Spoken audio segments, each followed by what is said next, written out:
Boa noite a todos.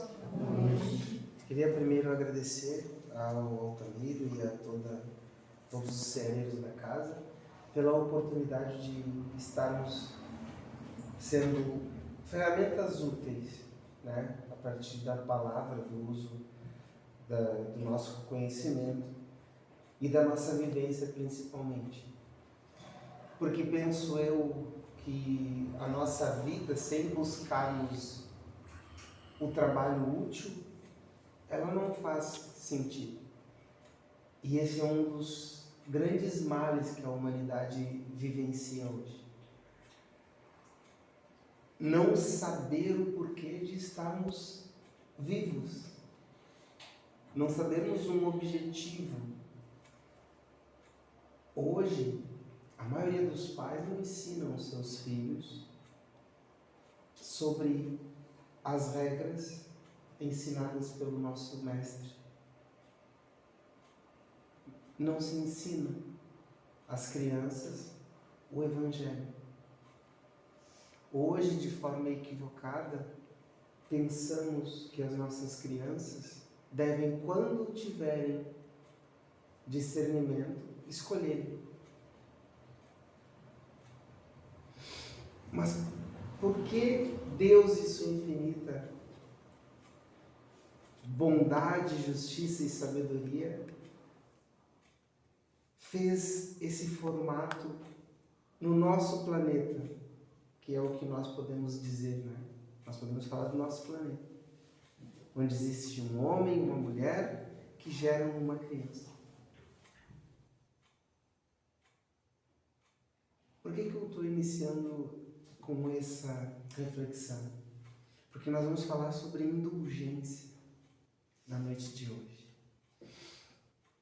Indulgência é uma das ferramentas mais preciosas que nós temos para exercer a caridade. Que nosso mestre nos falou por muito tempo, a partir dos espíritos que ele enviou à Terra e a partir dele próprio e a partir de tantos outros que escreveram sobre como nós podemos ser pessoas mais felizes nesse mundo em que vivemos.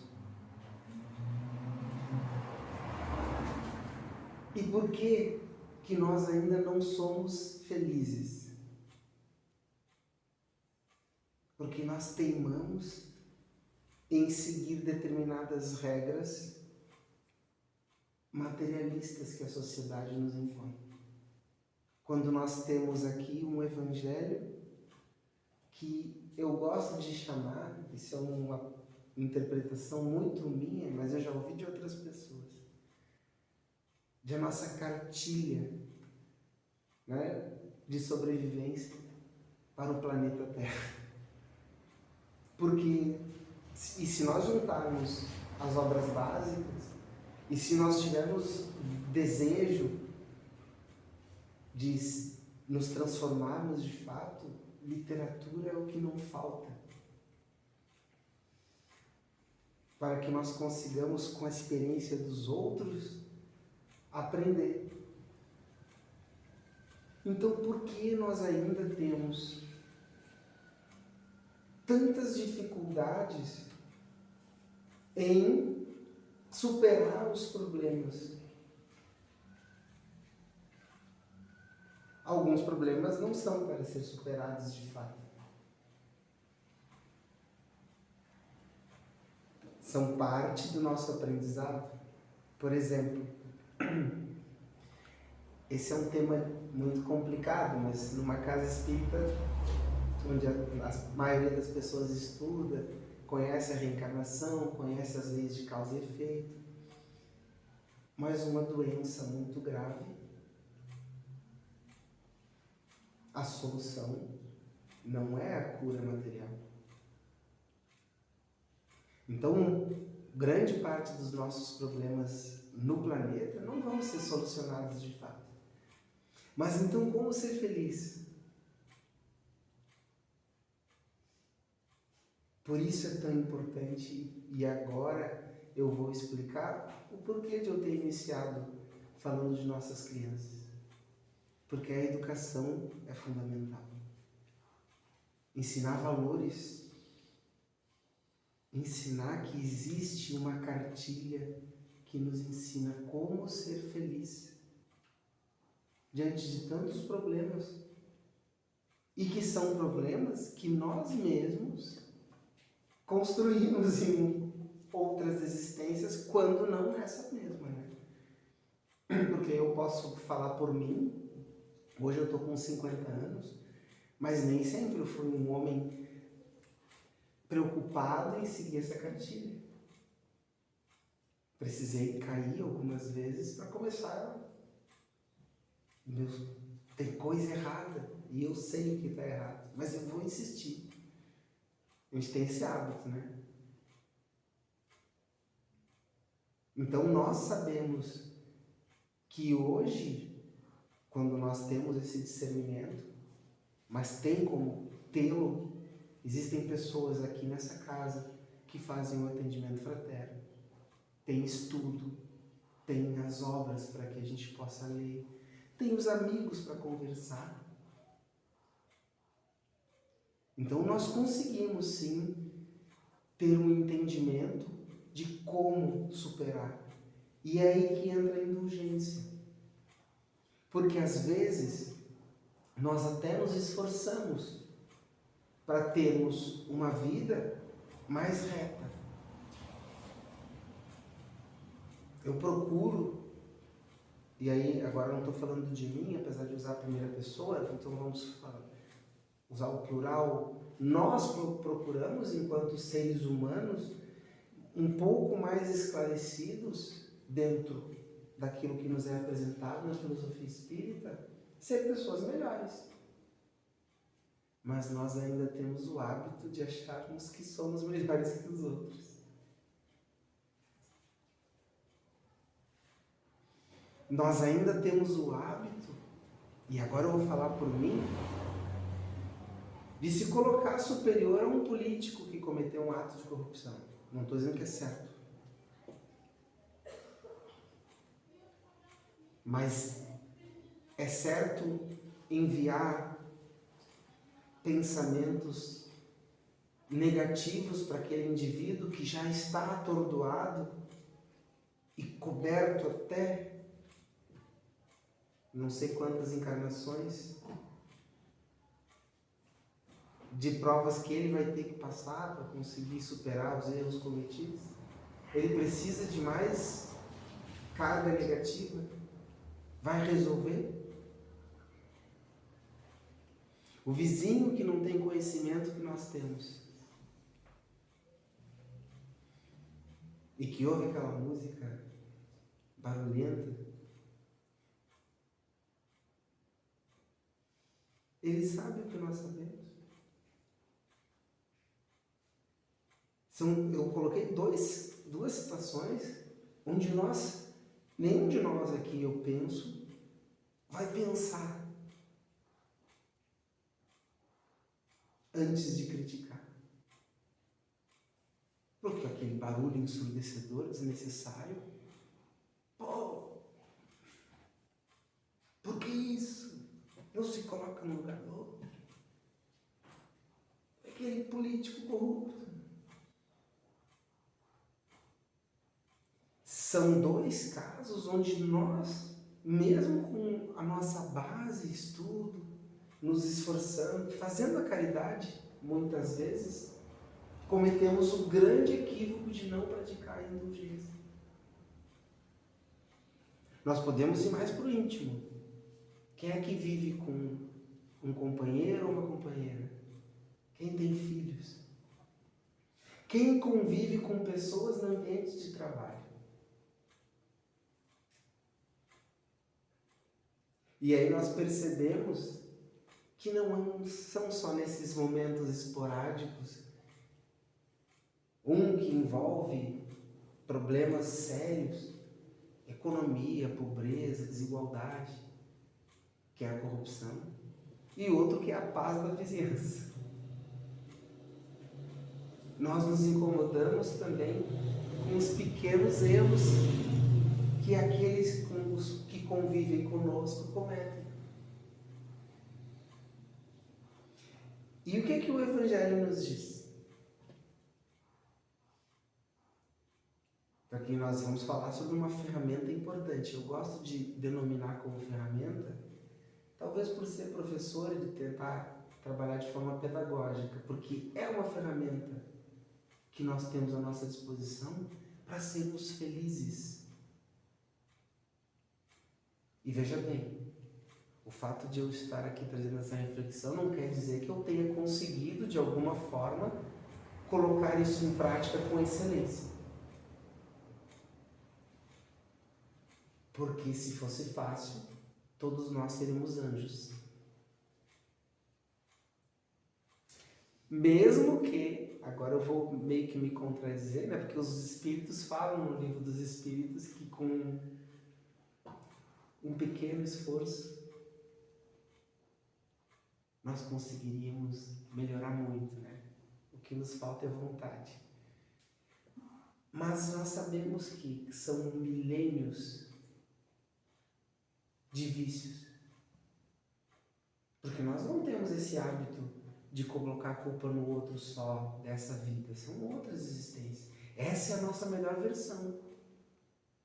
E veja bem, eu estou falando isso para que nós não nos sintamos culpados pelos equívocos. Isso é muito diferente também de eu simplesmente usar como uma bengala. Não, peraí, eu estou aprendendo. Lógico, mas isso não é o motivo que vai fazer com que eu cometa o mesmo erro com a mesma intensidade o tempo inteiro. Nós precisamos nos esforçar. Se nós ainda não conseguimos esse pequeno esforço que está escrito lá, cada vez que eu leio, me dá uma dor no coração, porque, poxa, está escrito com um pequeno esforço. E quantos de vós não fazem esforço algum? Isso parece que vai para dentro de mim com uma força, mas essa força que machuca, porque nós sabemos os nossos erros, cada um de vós sabe aquilo que tem para melhorar, é a mesma força que nos impulsiona. Quem sabe, para que nós sejamos felizes, nós não tenhamos apenas de nos preocupar, como diz no Evangelho, no capítulo 10, nos itens 16, 17, 18, de nos preocuparmos conosco. Alguém já tentou convencer um amigo? Porque as pessoas têm políticos de estimação, têm times de estimação, tem coisas. Já conseguiu convencer alguém de que aquele político de estimação, que aquele time que ele torce, que está caindo pelas beiradas, é ruim? Não consegue. Porque cada indivíduo, eu estou dando esses exemplos porque são exemplos que nós conseguimos compreender. Cada um de nós é que é responsável pela compreensão e por aquilo que deve melhorar. Então, o nosso objetivo não é dizer para os outros: ó, Daniel, você está errado nisso, nisso, nisso. Se bem que eu gosto quando me dizem. Eu sempre faço careta, mas eu gosto. Porque eu reflito. Nem sempre foi assim. Antigamente eu só fazia careta e respondia. Agora eu faço careta e reflito. Mas não é para isso que nós estamos aqui. Não é para dizer: Daniel, você está errado.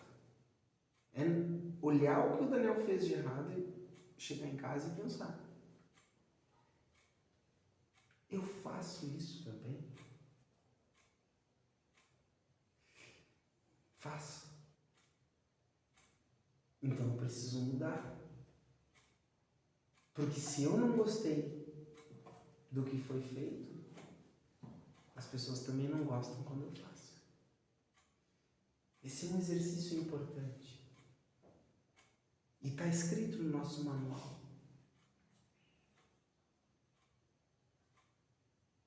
Ao invés de me preocupar com o equívoco que os outros cometem, eu posso usar aquilo que os outros fazem para me aperfeiçoar.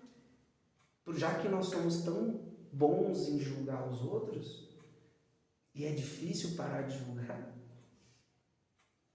vamos começar a ver, tá? Aí chega em casa, eu faço pior. Aí mas eu também faço isso. Aos poucos nós vamos nos educando. E olha como seria mais fácil se nós tivéssemos sido educados assim. O meu pai, coitado, um grande homem, chega a me arrepiar e às vezes eu encho os olhos d'água e falo dele. Mas ele não soube me educar, ele me educou para ser um ogro. Que era o que ele sabia. Mas nós já sabemos como educar as nossas crianças. Nós já sabemos como dizer para os nossos filhos, para os nossos netos, o que é certo e o que é errado. E muitas vezes, eu sei, o meu pai faz isso, obviamente, né? Porque ele não tem essa compreensão, apesar de ser um homem estudado, mas ele é muito materialista. Ele fala, o meu neto vou mimar. Ele me mimou também, então ele está dando desculpas para o meu neto. E eu tenho que julgar? Ele mima. E eu vou me esforçar para educar. Porque vai adiantar brigar? Vocês se dão conta do que nós estamos tentando fazer? Quantas situações do nosso cotidiano que nós temos a possibilidade de colocar essa ferramenta chamada indulgência em prática e nós não colocamos?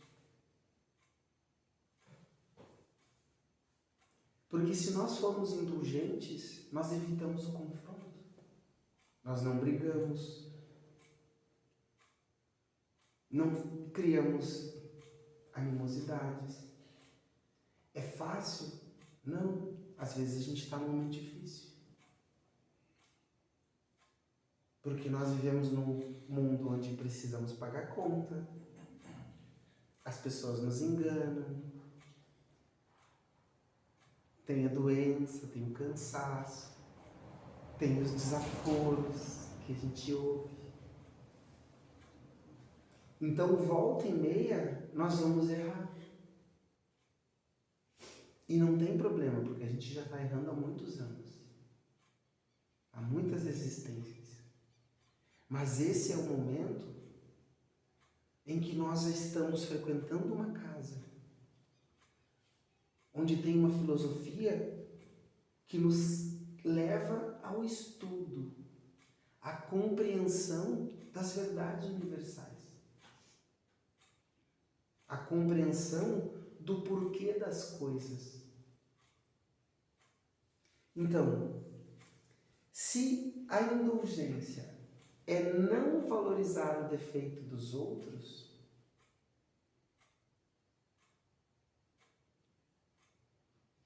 vamos colocar isso em prática. Se existe uma pessoa que ela é forte, vamos aproveitar a força dela. Mas ela é muito ríspida. Que bom, ela vai trazer disciplina para algumas pessoas. Mas é grosseiro. Vamos lapidar. Se a pessoa é um pouco frágil, nós vamos acolher e ensiná-la como ela pode sair dessa situação. Porque a gente tem o hábito de, quando a pessoa é muito fraca, a gente pegar no colo. Pobrecinho. O que Jesus fazia? Apesar de ele ser extremamente amoroso, o que ele fazia?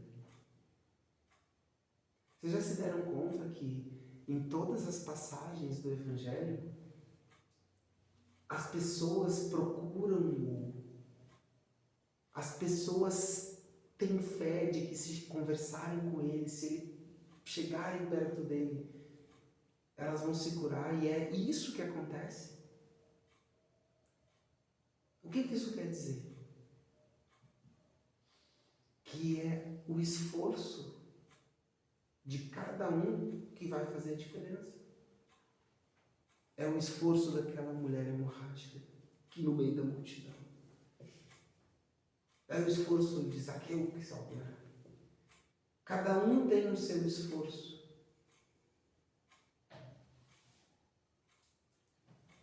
E o que ele sempre dizia? Você fez algo certo, mas você não pode voltar a pecar, que é voltar ao erro. E é essa a nossa maior dificuldade. Não voltar a errar.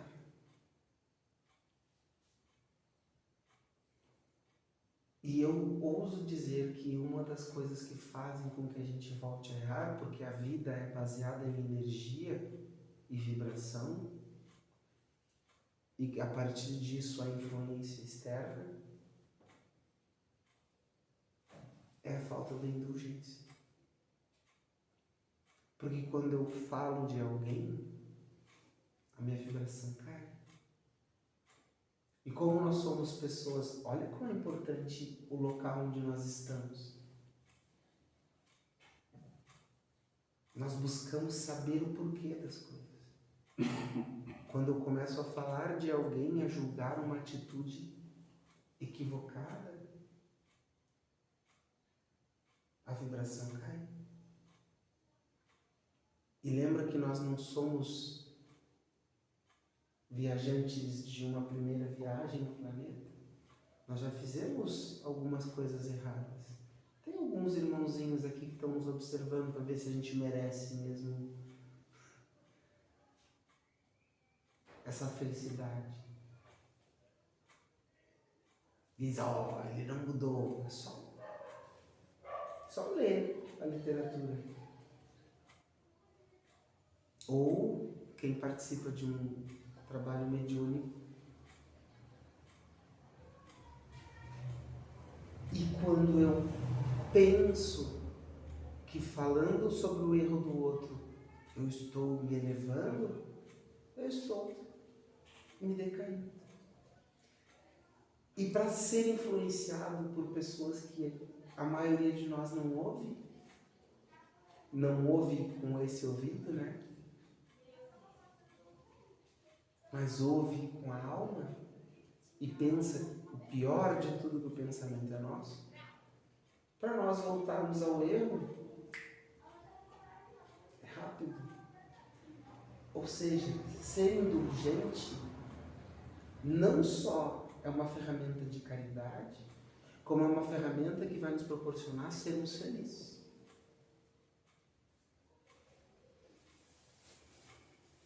Vocês já pararam para pensar nisso?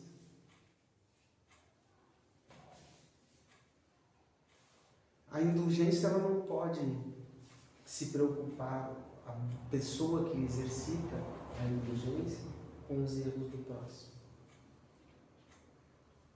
Nós devemos, mais do que nunca, enquanto cristãos, e que nós espíritas gostamos de bater no peito, nós somos o cristianismo redivivo.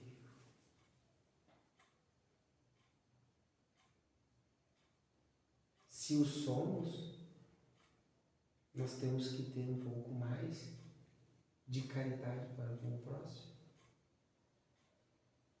Porque essa vai ser a salvação dos nossos problemas. Porque se eu não consigo exercer a caridade por amor, que eu exerça para que eu não sinta dor.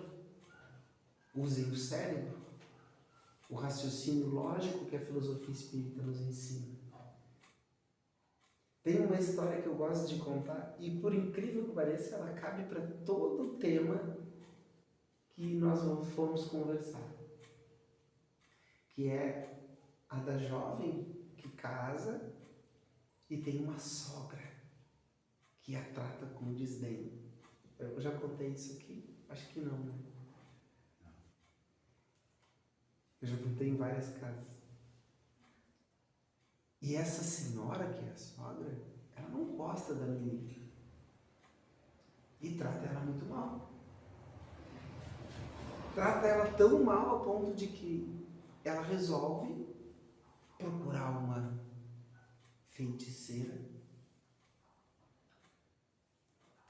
para dar fim na sogra. Ela vai lá na feiticeira e diz: eu preciso, porque a minha sogra não dá, está acabando com o meu casamento, minha vida está um horror. E a mulher tem certeza? Sim, tem. Eu vou ser feliz se essa mulher for para a terra dos pés juntos. Então tá bom. Mas você vai ter que fazer tudo o que eu disser. Ela disse: não faço. Aí ela fez uma poçãozinha lá e disse: você vai ter que primeiro mudar a sua atitude. Você vai ter que tratar ela com amor, com respeito, com muito carinho.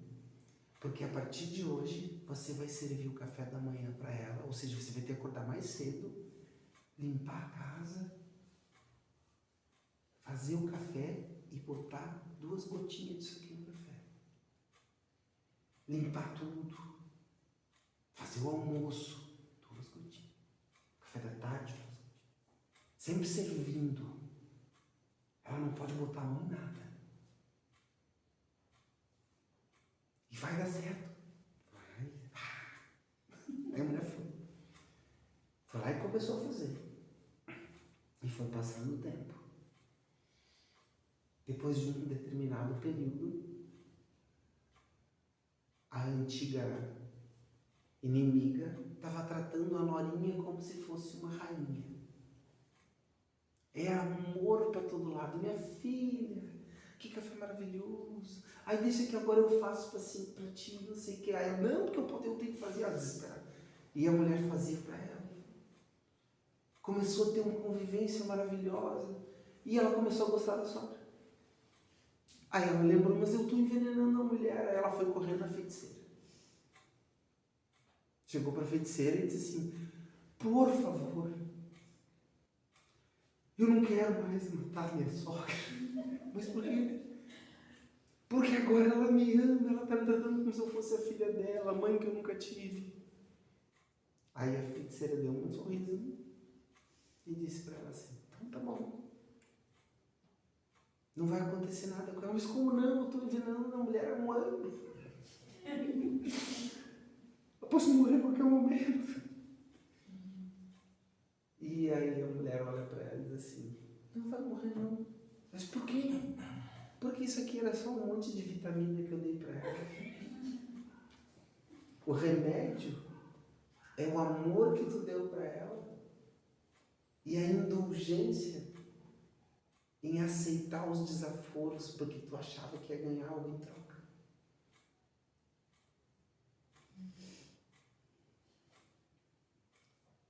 Por que a gente tem que querer matar alguém para tratar bem? Ou algo em troca? Se nós quisermos de fato ser felizes e fazer com que as pessoas mudem alguma coisa sobre nós, sejamos indulgentes, que é fechar os ouvidos para os defeitos, e sejamos caridosos, porque é dando que se recebe. Então, já passei 2 minutos do prazo. Mas essa é a história final.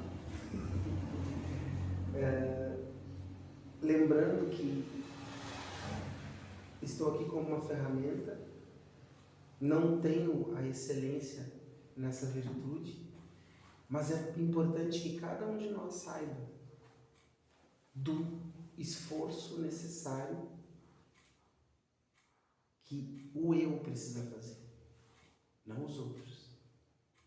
Então faz de conta que nós estamos dando um remedinho para alguém, porque todos nós temos um patrão, um colega, um vizinho, ou no trânsito, né? Se for andar de carro, tem um monte de pessoas para a gente mostrar indulgência,